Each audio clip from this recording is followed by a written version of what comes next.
அதிசயங்கள் செய்கிறவர் நம் அருகில் இருக்கிறார்.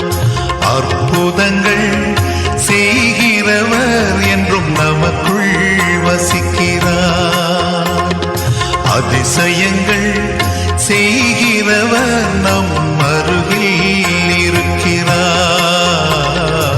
அற்புதங்கள் செய்கிறவர் என்றும் நமக்குள் வசிக்கிறார்.